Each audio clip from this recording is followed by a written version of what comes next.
This is Volusia Today, a public information radio program brought to you by the County of Volusia. Good morning, Volusia County. My name is Michael Ryan, and you are listening to Volusia Today, Volusia County's one and only trusted source for local news. Nailed it. Well, did I nailed it? For our Office fans out there, the Nard Dogs, what he said, nailed it. Nailed it. You ever watch Nailed It on Netflix? I haven't, no. Oh, they make they have to replicate like really challenging desserts, like cakes and stuff like that.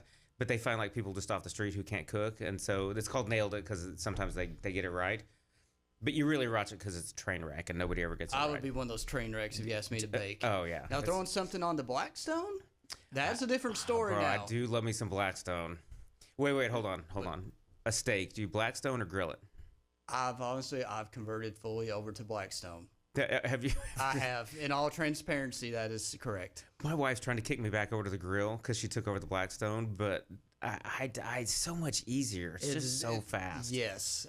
My father-in-law, he's in town. He said, I kind of like the old grill and the steaks better. And I said, well, would you like to buy us one, Randy? Yeah. So he gladly ate his steak cooked on a Blackstone. Randy, if you're listening, we're going to start a GoFundMe for Clayton's Grill, and we'll get you a grill. We'll get you a grill by Labor Day. That'll be our goal. If you're listening this morning, welcome again to Volusia Today, and that was my co-host Clayton. Clayton, good morning. Good morning. And would you like to introduce our other co-host today? I would. Pat, how are you doing this morning? I'm doing mighty fine. I was out for a couple of weeks. I got into some salmonella, but I'm feeling great now. Wow, Pat. Yeah. That just comes right out. I think Pat just violated her own HIPAA laws. Yeah. She said it, not us. It's okay. It's okay. It wasn't my fault. It was something I ate.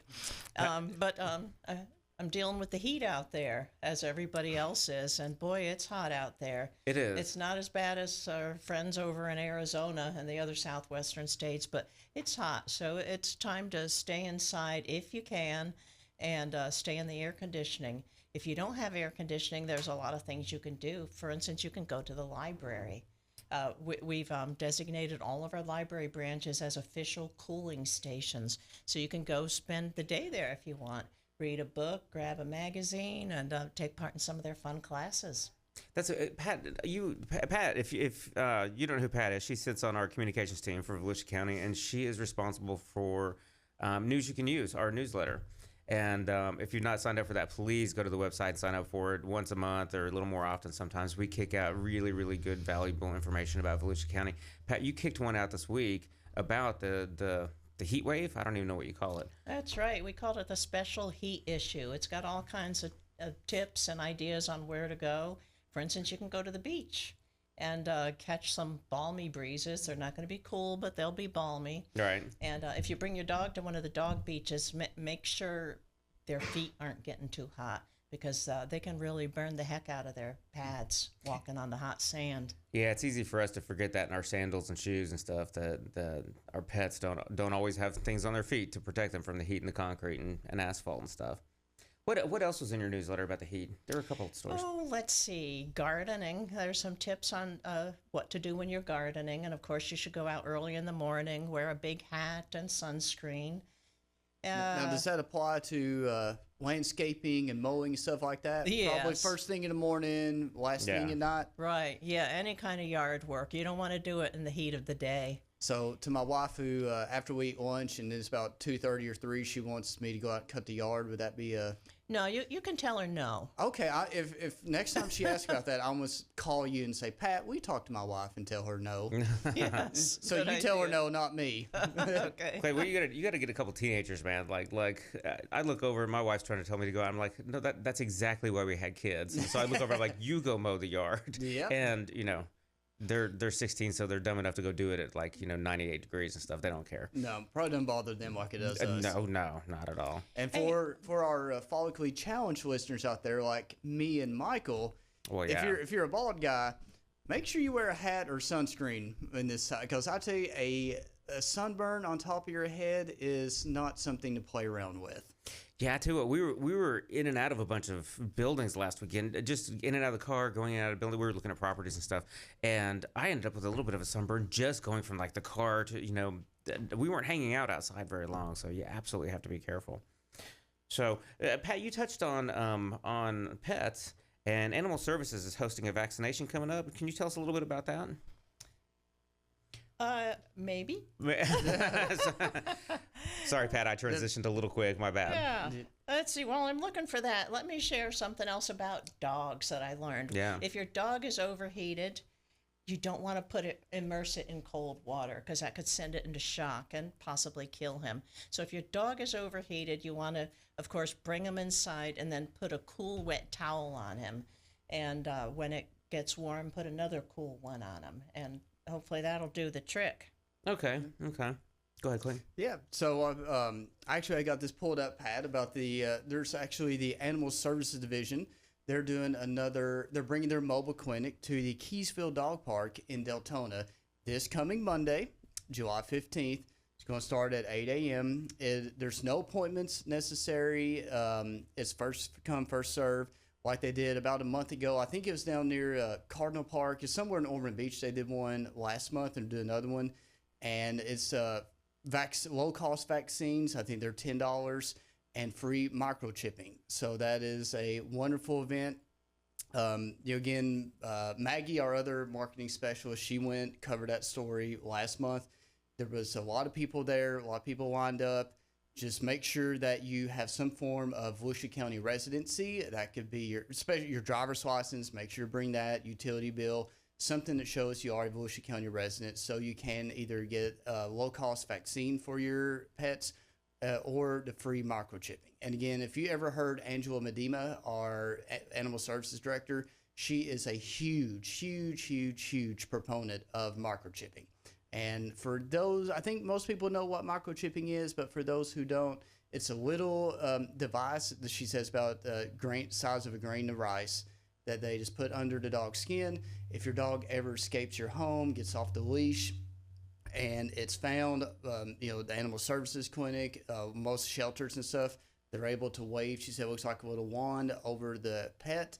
When it scans that, it'll pop up information about the owner's name, their address, phone number. So then she said that it really does help the Animal Services team in our shelter, or not our shelters, but more animal services organizations to help reunite lost pets with their owners. That's a great service we offer, and thank you for finding that info before I did. And now, why don't we talk about turtles? We had a big old turtle release. Pat, you have the best transitions Was that ever. a segue? Yeah, that's great. Okay. All right, enough about dogs. We're going to talk about turtles. Tell us about some turtles, Pat. Yeah, the Marine Science Center released a big old turtle a couple days ago. It's a loggerhead that weighed in at 129 pounds. And they took care of him for about 3 months after he was found stranded in Daytona Beach, and treated him with vitamins and fluids and a nice healthy diet of fish and crustaceans. And they turned him loose, and there was a large appreciative crowd. So if you ever hear about an upcoming turtle release, try and go. They're so much fun. It'll give you goosebumps to see this turtle, paddling his way up to the ocean and then jumping into the surf. I've been to a handful of turtle releases. Never one that was 120 pounds. That is just massive. It is. But it really is. It'll bring a tear to your eye. It really is something to see, to watch them release an animal that they've nurtured back to health, and watch the turtles go under and then pop back up and kind of orient themselves and figure out where they're going. It's really amazing to see that. And if you get a chance, please go do that. No, I've not seen one. So do they put it in the sand and it crawls into water? Do they put it actually in the water and it swims? No, they put it in the sand, maybe about 20 feet away from the ocean, and they let it paddle its flipper its way up to the water line, and then it just all of a sudden it's gone. The little baby ones they put in slingshots, shoot them out there just to give them a head start, So that Not really.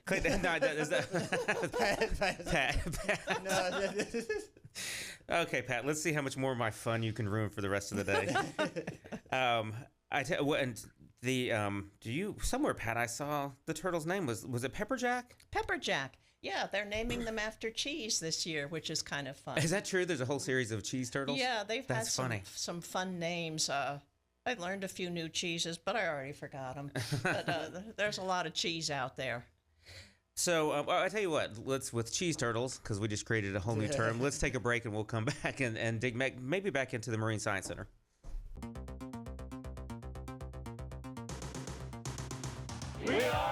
Volusia County Beach Safety. We're here to serve Volusia County's 47 miles of unique coastline. You know, Volusia County beaches. Yeah, those beaches. But also these beaches. We have millions of visitors every year, and we work around the clock to keep our beaches safe and beautiful. And you can help.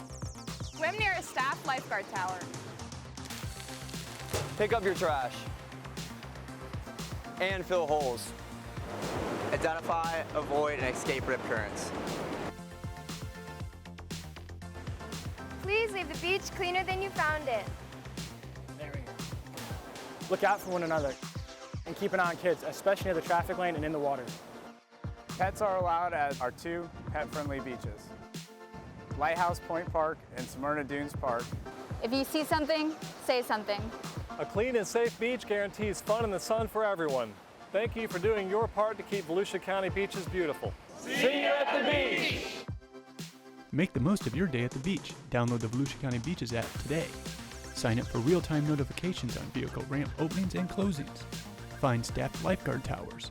Get updates on tides and beach conditions, plus off-beach parking and coastal parks info. Volusia County Beaches app is available for your smart devices at the App Store and Google Play. Welcome back, everyone, to Volusia Today. I'm Clayton Jackson, your co-host, along with my friends Pat Kuhn and my boss, Michael Ryan. So, Michael, earlier this week, we had the pleasure of going over to the Ocean Center to meet with their team. Driving in there, I got a little anxious with all The crowds. Thousands of Yeah. teenagers. Yeah. Thousands just walking from the hotels over. They're lined up at the door. And, we got inside and, we actually got, walking around seeing the doors packed. I got Yes. some pictures just far as you could see outside the doors of all these kids that were there waiting to get in. Yeah. Tell our listeners why people were there. It was Passion, which is a Christian kids summer camp conference kind of thing. Middle and high schoolers. Uh-huh. Yeah, I don't know exactly what they call it, but there were 6,000 kids there. And I went to Kreischer, and I think there were 7,000 or 8,000 people there. Obviously, those were mostly adults and stuff. So it was cool just to see that whole different environment. Those kids were so excited to get in. Everybody was happy and having fun. And then, as you know, when we went up and had the meeting, you could hear the thump of that music the entire time. I wanted to leave the meeting and go be part of the conference. So I bad. know. I was sitting there trying to talk, and I was sitting there, boom, boom, I know. and kids screaming and stuff. And I don't think it would have been any good if I walked on stage and said, we're trying to have a meeting, guys. Yeah. Can y'all keep it down a little bit? I don't think that would have worked. I probably got booed out by a bunch of teenagers. That would have been funny, especially in our government uniform, Yeah. looking like that. Yeah, I was seeing pictures, and they're like, who's this bald guy in a shirt and tie trying to get video of us? I tell you what it really helped me understand, Clayton, is how much is going on at the Ocean Center that sometimes we don't know about. And they're just conducting business over there, and their calendar is full almost every day. And it's exciting to be part of that. As you know, you were kind of teasing me off air about my excitement for the Ocean Center. Lots of big things going on there. As you know, we're doing some facility improvements. We're going to do what I call a relaunch of the Ocean Center. I don't know if that's an unofficial phrase. Where we're going to look at a new calendar and look at new events and a new direction. We've got a brand new director out there whom I love. She's going to do she's already doing amazing things. So keep an eye on the Ocean Center. You and I, unfortunately, I'm going to drag you back there many, many, many times over the next couple of months. Hey, the odds are I'll probably be at the Jurassic Quest thing that's going on at the end of this month. Yeah. Say, my 9-year-old, I think he's not as been the dinosaurs as he used to be. So we actually took him to Jurassic Quest at the Ocean Center a few years ago. Absolutely loved it, but I have a 4-year-old I think he's going to just lose his mind there. Because these are actually life-size dinosaurs, how big they are. And again, I've said this on multiple shows, it's very educational for adults too. I got to learn some things wow, I don't think they taught me this growing up in rural Kentucky. So They totally ignored the dinosaurs in rural Kentucky. yeah. No, I mean, I think there's a total of 4 dinosaurs I learned about. So. I tell you, so wait, first of all, because we were thinking about taking the 9-year-old, is it scary? No, no, Not at all? it's not scary at all.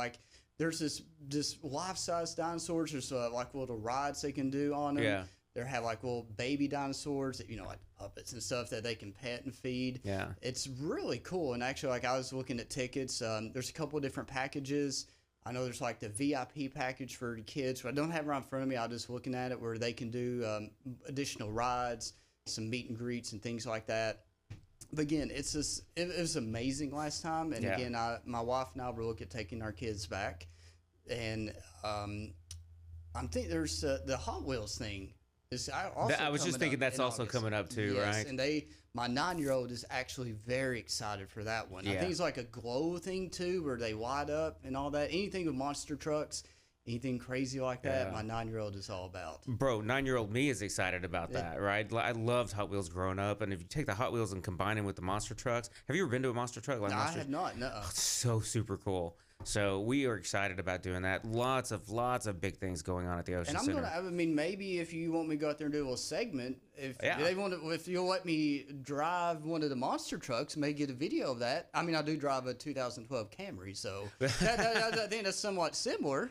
You know what we need to do? We'll get you a press pass and get you backstage, and you take your kids back there, and they'll think Dad is the coolest ever, and that'll last for about 3 days, but you'll get 3 days of goodwill out of that. Big things going on at the Ocean Center, Pat, and we are gonna relaunch it, and we're super excited about that and what's going on out there.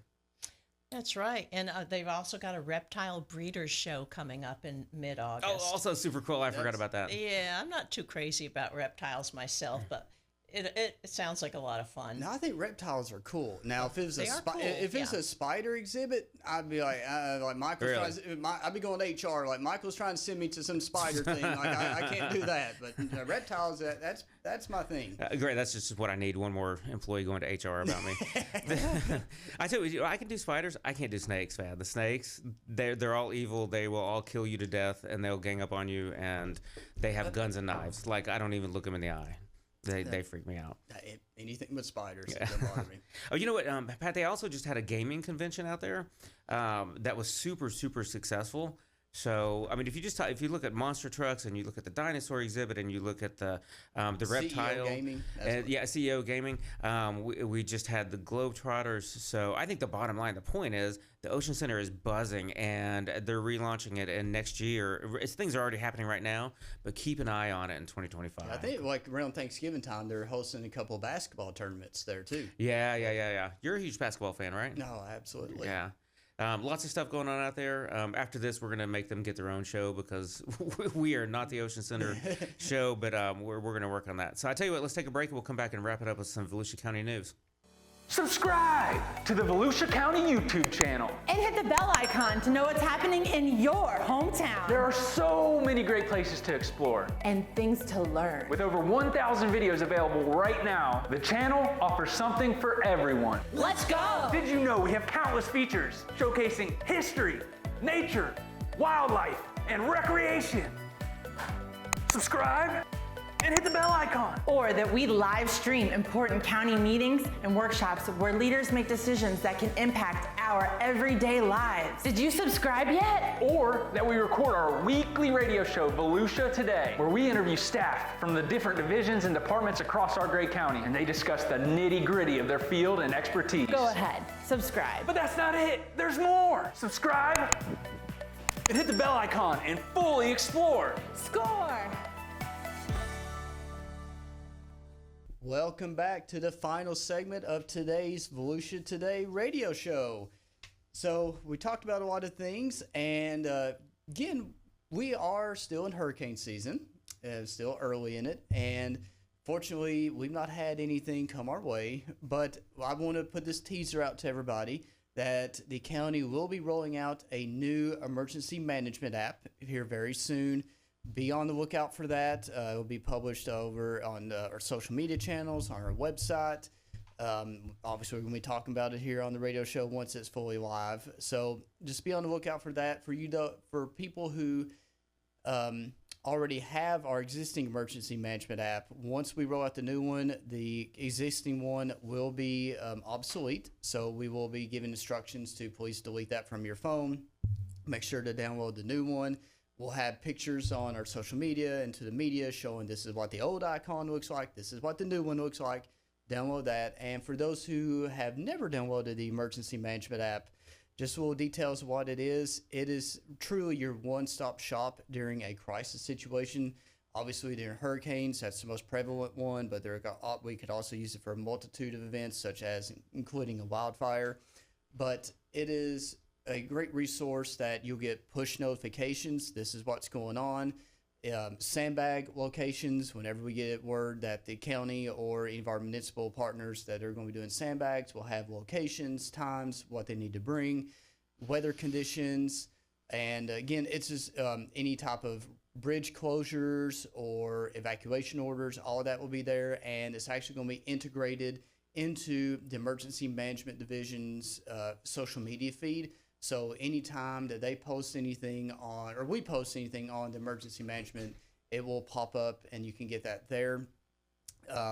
It's real. A lot of the features, if you like our existing app, it's going to mirror a lot of those same features, but there will be a much improved user interface to be able to navigate it easily. And I've actually got to play with it for a little bit myself. It is amazing. It looks beautiful. I just have to give a shout out to Clint Meekum, our emergency management director, and multiple of our IT professionals here at the county, because they actually developed this from the ground up, and it looks amazing. Clayton, I tell you what, first of all, my wife will tell you I needed a much improved user interface. I'm going to remember that title. That's so much today. I tell you what, I had a wake up call this week about hurricanes. And Pat, I'm gonna give you a real quick test, right? A real quick quiz. And I tell you, it's relevant to this wake up call that I had when I talked to some friends a couple days ago. There was a hurricane that just came through the Atlantic. Do you know what it was called? Beryl. See, I shouldn't have asked you. I should have gone to Clayton, because you're going to answer all the questions right. Sometimes. Where did it go? It went to Mexico and then headed up to Texas. Okay, there you go. And left us alone. And left us alone, right? And I was sitting in a meeting where a lot of our emergency management people said, we have sympathy and empathy for the places where it's going, but just not us, right? That's kind of the general consensus, is not us. I talked to some friends of mine in Houston the other day, and it reminded me of how quickly, when the hurricanes don't come to us, how quickly, or any natural disaster, how quickly we all move on with our lives and forget. Mm-hmm. And, I'm going to the beach this weekend, right? And I was in the mountains last weekend as I'm living my great life and all that stuff. I talked to my friends in Houston. There are 5 of them in a 1-bedroom apartment because they've not had electricity for 5 days or something like that. And it's like, it's Houston, so it's 150 million degrees or something like that. It's horrible there. And my friends, their oldest son just moved out, got his own apartment. And as soon as he did, the hurricane came through and the entire family moved into his own apartment. So that poor 19-year-old who just finally got a little bit of freedom, now his family moved in with him and they're all living in his living room. He's returning the favor. Yeah, well, that's what I told them. That was some kind of payback and stuff. But when I was talking to them, they're like, oh yeah, we're all kind of sleeping in this 1 bedroom and on the couch, and they're all fine and they're all safe. But it was a wake-up call for me about how much, even if it doesn't, tear up your house or tear up your car or whatever it is, it still displaces everybody. And electricity, and especially in the middle of summer, is important and stuff. So a shout out to there are still people with that have suffered a lot of damage, a lot of loss of electricity, still lives disrupted right now. Clayton, the whole point of that is that's why it's important to go get this mobile app.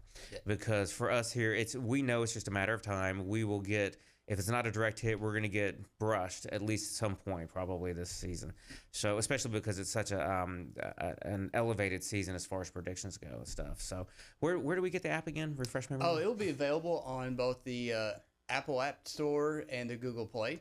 Okay. So again, looking at any day, they're just doing the final testing on it. So once I get the word on that, got a news release ready. It'll be all over social media with direct links to download the app.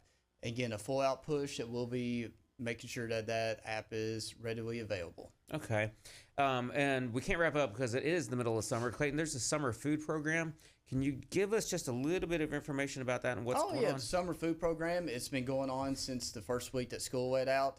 The county, we operate on approximately 60 sites through the county. It's a lot. Yeah, where children can go get free breakfast and lunch, and it's nutritionally balanced, and there's no income requirements. There's no pre-registration. Literally, if a child wants food, They go there, they get their meal and the wine, they sit down and eat it, and then some places offer some more recreational and learning programs, and some they just can go on their way. It is a wonderful program. If you need to find a site, just go to summerbreakspot.org. You put in your address, and it will show you the I think 4 or 5 closest feeding sites to you. Okay.